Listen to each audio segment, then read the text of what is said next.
오늘은 이 세대를 무엇에 비유할까 라는 제목의 말씀으로 우리가 함께 말씀을 나누려고 합니다. 얼마 전에 어느 노인이 알 수 없는 폭행을 당해서 쓰러져 있는 것을 그곳을 지나는 사람들이 보고도 그냥 지나쳐가고 도움을 주지 않아서 사망에 이르게 된 것을 뉴스를 통해서 보게 된 적이 있습니다. 무관심한 현대인의 실상을 여실히 보여주는 사건이 아닐 수 없는데요. 그래서 더 마음이 아픈 것 같습니다. 한 다큐 프로에서 그 사건을 다시 다룬 적이 있습니다. 무려 50명이나 되는 사람들이 그곳을 무심히 지나쳐가고 51번째 되는 사람이 겨우 119에 신고하면서 병원으로 이송하게 되었지만 당시 살아있던 노인은 결국 사망하게 되었다고 합니다. 그냥 지나쳐간 사람들을 그 프로그램의 리포터가 왜 그렇게 했는지 이유를 물었더니 자신에게도 피해가 갈 것 같아서 그랬다고 합니다. 참 씁쓸한 우리 시대를 여실히 보여줍니다.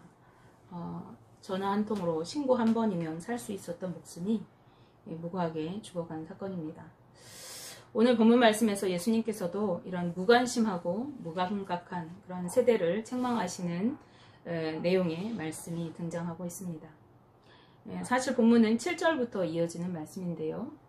7절 앞부분에 보시면은 옥에 갇혀있던 세례 요한이 자신의 제자들을 보내서 오실 그이가 당신입니까? 성경에 예언된 메시아가 당신이 맞습니까? 라고 이렇게 질문하는 그런 대목이 나오고요. 그리고 그 제자들이 이제 돌아간 뒤에 예수님이 무리들을 향해서 세례 요한에 대해서 말씀하십니다. 요한은 그가 메시아 이전에 오리라고 예언된 엘리야라고 그래서 구약과 신약 사이를 이어주는 가교의 역할을 하는 인물이라고 예수님은 세례 요한을 소개하고 있습니다. 굳이 예수님이 세례 요한에 대해서 이렇게 사람들에게 설명하신 이유는 예수님 자신이 요한이 그 길을 예비한 메시아, 즉 신약 시대의 새로운 시대를 열어가는 메시아 되심을 밝히시기 위한 것이었습니다. 이는 세례 요한이나 예수님 자신이 구속사의 진리를 전하였음에도 완악한 그 시대의 사람들이 편견과 그리고 무관심으로 그러한 세례 요한의 회개의 복음이나 또 천국에 관한 예수님의 복음을 받아들이지 않은 것에 대해서 책망하시는 그러한 말씀을 이야기하시고 믿음을 세워갈 것을 말씀하시기 위한 것이었습니다. 마가복음 11장 12절 말씀에 세례 요한의 때부터 지금까지 천국은 침노를 당하나니 침노하는 자는 빼앗느니라 라고 말씀하십니다. 여기서 침노하다라는 말은 성을 정복하기 위해 돌진하는 군사를 연상시키는 그런 단어인데요. 성을 정복하기 위해서 전쟁에 나아가는 사람은 정신적으로 무장이 되어 있어야 합니다. 게으르거나 아니라고 나태한 태도를 이제 떨쳐버리고 오히려 사력을 다해서 적진에 그 성을 향해서 돌진해 가야 하는 것입니다.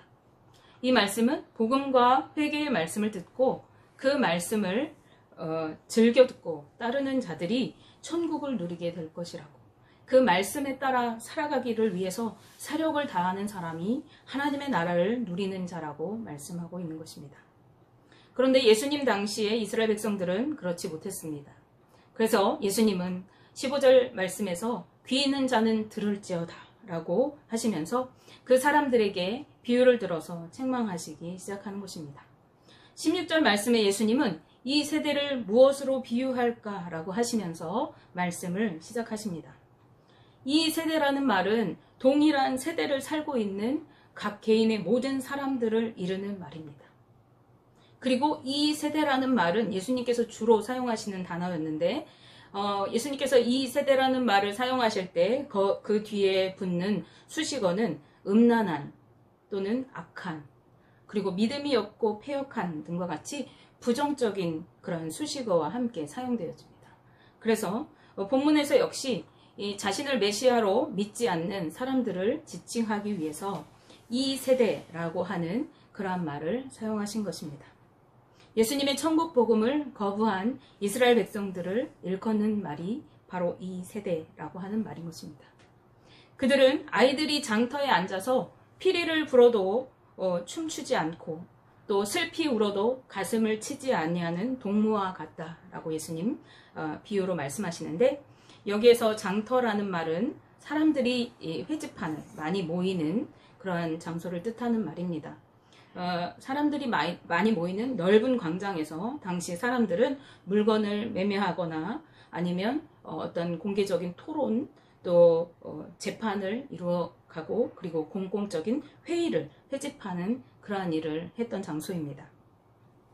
그런데 우리는 예수님께서 말씀을 통해서 비유를 들으실 때는 우리 실생활의 모습들을 가지고 비유를 들어서 말씀하시는 것을 우리가 종종 볼 수 있습니다. 아니, 주로 예수님은 그렇게 말씀하시는데, 그렇다고 한다면 이 비유를 들어서 우리가 알 수 있죠. 당시의 아이들이 이 광장, 장터에서 사람들이 북적이는 그 사이에서 모여서 놀이를 했는데, 주로 어떤 놀이를 했냐면 결혼식이나 장례식을 흉내내는 그러한 놀이를 하였던 것입니다.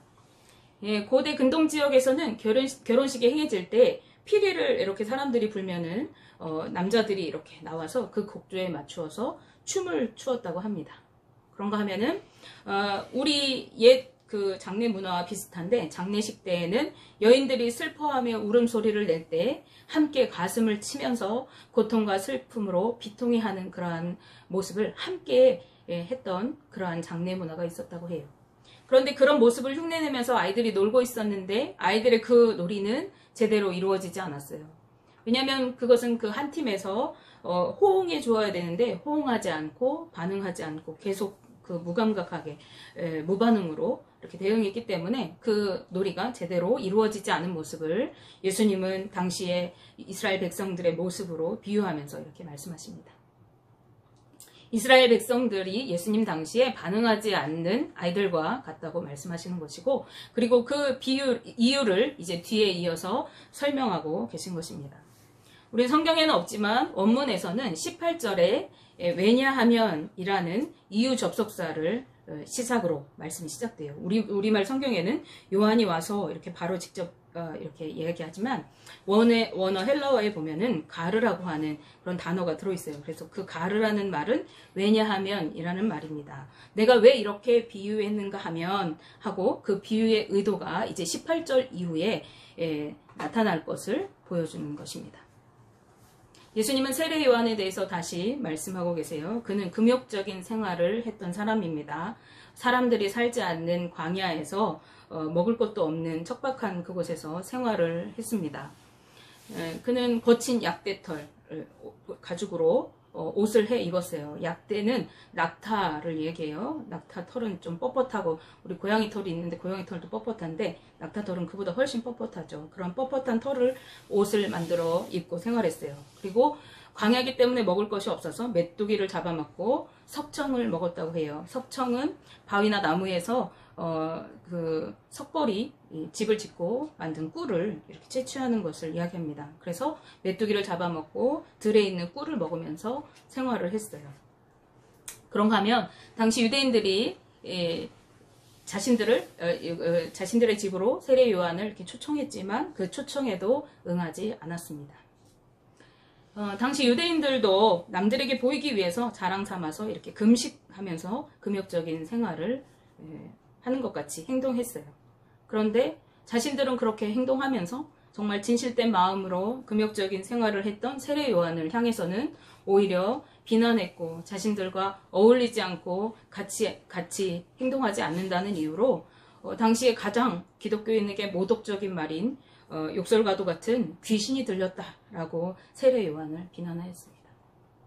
그런가 하면 이어서 19절 말씀에는 예수님께서 이제 오셔서 요한과는 달리 세리들과 함께 먹기도 하시고, 또 혼인잔치에서 포도주도 이렇게 만들어 주시고 하면서 사역을 하셨을 때에 그러한 예수님을 향해서는 먹기를 탐하고 포도주를 즐겨하는 사람이라고 비방하였습니다.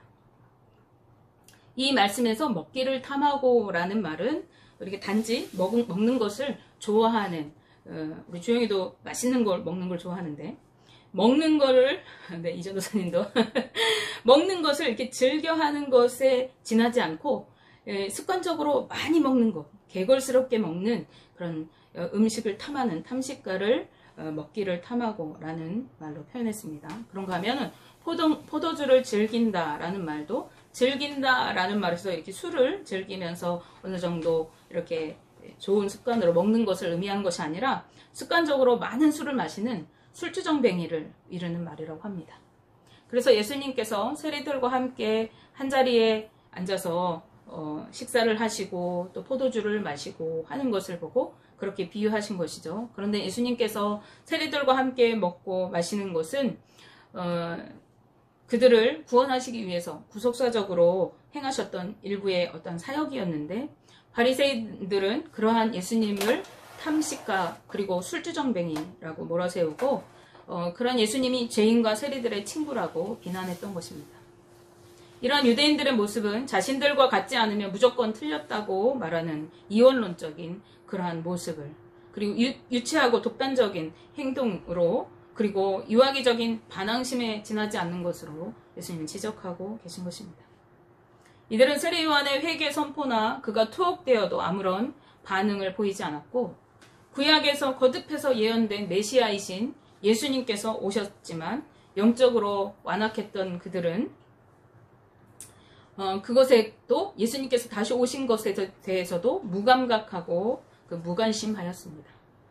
예수님은 당시에 자신이 오심을 기쁜 피리 소리를 부는 것으로 이렇게 비유하시고, 그런가 하면은 세례 요한이 투옥된 것을 애곡하는 것으로, 슬피 우는 것으로 비유하고 계시면서 그들이 무관심한 것에 대해서 예수님이 다시 오시든지 또 자신들의 그 선지자, 예수님께서 400년 만에 세우신 선지자 세례 요한이 오게 잡히든지 아무 무감각했던 그들을 이제 아이들이 호응하지 않는 것으로 이렇게 비유하신 것입니다.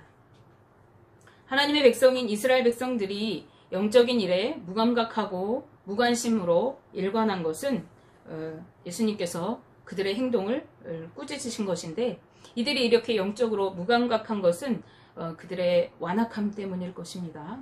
그런데 또 한 가지 이유는 환경적인 그런 요인이 있습니다. 말라기 선지자 이후에 말라기 선지자를 끝으로 세례 요한이 등장하기까지 무려 400년 기간을 우리는 신약 구약 사이의 중간기라고 이렇게 일컫습니다. 그런데 이 중간기에는 하나님이 직접적인 계시가 이제 끊어져서 없는 시기였어요. 그래서 기독교가 유대교가 정체되어 있는 그 시기에 다른 한 문화가 엄청나게 발달을 하는데, 그 문화가 헬레니즘 문화입니다. 당시 알렉산더 대왕이 전 세계를 정복하면서 이제 세계가 헬레니즘 문화에 순응하고 그 문화에 젖어들기 시작했어요. 그런데 이 헬레니즘 문화는 그들이 가는 곳마다 여러 가지 신들을 위한 신전들을 세우고 우상을 섬기게 하였습니다. 그런데 자신들의 신들만을 강요해서 섬기게 한 것이 아니라 그 자신이 정복한 지역의 신들을 인정해주고 너희가 믿는 신들 그대로 섬겨도 돼 라고 이렇게 융화 정책을 펼치면서 이제 그 동유럽 세계가 다신교화가 되었어요. 다신교 사상이 젖어들게 되었습니다. 우리나라도 일제에서 36년간 식민지 지배를 받으면서 신사참배를 하도록 7년간 이렇게 강요를 받았다고 해요. 그런데 그 7년 동안에 많은 사람들이 신앙을 포기하고 떠나갔고, 그리고 우리 문화가 일본 형식으로 변화되고 변질된 것을 볼 수 있어요. 그래서 아직도 우리 문화 속에 일제의 잔재가 많이 남아 있습니다. 지명이라든지 건물 양식이라든지 이러한 것들에서 일본의 문화들이 많이 발달을 했고, 우리나라의 철도가 뚫린 것이 일본 식민 치하에 있을 때에 그 물자들을 이렇게 나르기 위해서 했다고 해요. 그래서 우리도 모르게 그것들이 배어 있어요. 겨우 36년 동안에 문화를 바꾸고 사상을 바꾸고 신앙을 바꿨다고 한다면, 이러한 헬레니즘 문화 400년이라는 기간 동안에 그 문화가 전해졌다고 하면은 이 기간은 신앙을 지키는 것이 얼마나 어려웠을지 우리가 충분히 짐작을 할 수가 있습니다. 따라서 그들의 관심은 이제 세상을 따라가고 신앙은 점점 무뎌질 수밖에 없었습니다. 그런데 오늘 우리가 사는 이 세상이 꼭 이때의 모습과 닮아 있습니다. 우리가 믿음의 눈으로 바라보지 않으면 하나님의 계시는 오늘날 직접적인 계시를 받는 것은 2000년 전에 예수님 당시에 끝났죠. 중단된 것처럼 보여집니다. 세상의 문화는 반면에 날로 발전하고 우리의 눈에 더욱 합리적이고 우리의 정욕을 부채질하는 그런 문화가 되었어요. 이제 신앙이라는 자리는 과학이라는 문명이 대체하게 되어지고 이성과 과학의 힘을 의지하지 않고는 세상을 살아갈 수 없게 되었습니다. 지금 4차 산업혁명으로 엄청난 과학의 발달을 이루고 있죠. 하나님과 신앙조차도 합리적이고 그리고 이성적으로 증명되지 않으면 믿지 않으려고 하는 세대가 바로 오늘날의 세대입니다. 2000년 전 유대인들이 하나님보다 화려한 헬레니즘 문화에 관심을 가졌듯이 오늘 이 세대의 모든 관심은 하나님에게서 이제 과학이나 화려한 세상 문화로 옮겨가고 있습니다. 그런데 세상만 그럴까요? 그렇지 않아요. 그리스도를 믿는다고 하는 우리 역시도 세상에 집중하고 관심을 가집니다. 주식이 잘 되어진대 하면 나도 한번 주식을 해볼까. 세상에 어떤 문화가 유행처럼 번져간다면 내가 그것을 같이 동참하지 않으면 나는 뒤처지는 것처럼 여겨지기 때문에 나도 그것을 따라가려고 합니다. 그런데 만약에 오늘 2000년 전 그때처럼 예수님이 오신다고 한다면 우리의 이런 모습을 보시고 무엇이라고 하실까요? 예수님 당시처럼 이 세대는 무감각하고 무관심한 세대입니다. 인생은 무의미하고 무기력하다고 하며 살아가는 세대입니다. 3포 세대, 5포 세대 하더니 N포 세대라고 이어집니다. 모든 것들을 포기하며 살아가는 세대라고 합니다. 그런데 이러한 것들은 우리의 삶에 생명력을 잃게 만드는 요인 중에 하나입니다. 생명력 있는 그러한 삶은, 생명력이 있다는 것은 자극에 대해서 예민하고 민감하게 반응합니다. 그러나 오늘 우리 세대는 이웃의 고통과 아픔을 보고도 아까 서두에 언급했던 사건처럼 눈물 흘리지 않습니다. 이웃과 함께 기뻐할 줄도 모릅니다. 오히려 이웃이 기뻐하는 일이 생기면 쟤는 좀 앞서가는데 나는 뒤처져 가는 거 아니야? 열등감이나 시기심으로 그것을 온전히 기뻐해 주지 못합니다. 그런데 우리의 무감각은 하나님께도 무감각해집니다. 우리는 죄를 짓고도 죄의 고통과 아픔을 느끼지 못하고 그것이 죄인 줄도 모르고 살아갑니다. 이러한 세대는 하나님을 떠나고 하나님의 사랑을 저버리면서도 회개의 눈물을 흘리지 않고 죄사함을 받는 엄청난 구원의 은혜에 대해서도 아무런 느낌을 갖지 못하는 불행한 세대입니다. 우리는 이웃을 돌아보는 일, 그리고 우리의 신앙의 감각이 무뎌지지 않도록 죄에 대해서 민감하게 반응하는 성도들이 되어야 하겠습니다. 유대인들은 자신들이 위선적이라는 것을 꼬집고 회개를 외치는 세례 요한의 그 외침이 오히려 자신들을 향해 쏟아놓는 독설처럼 받아들였습니다.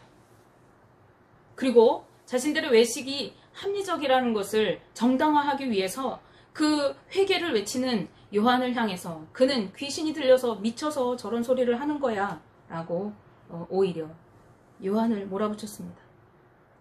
반면에 정상적인 생활을 하면서 천국 복음을 전하셨던 예수님은 소외된 자들의 친구가 되어주시고 몸소 사랑을 실천하여 본을 보여주시면서 그렇게 하지 못하는 서기관과 바리새인들을 향해서 죄를 지적하셨을 때 예수님의 말씀에 그들은 찔림을 받았지만 자신들의 잘못된 부분을 바라보고 고치려고 하는 대신에 그러한 예수님을 향해서 그는 먹기를 탐하고 술주정뱅이라서 그들은 죄인들의 친구고 그들은 그 예수님은 잘못되었다고 비난하면서 자신들의 삶을 정당화했습니다.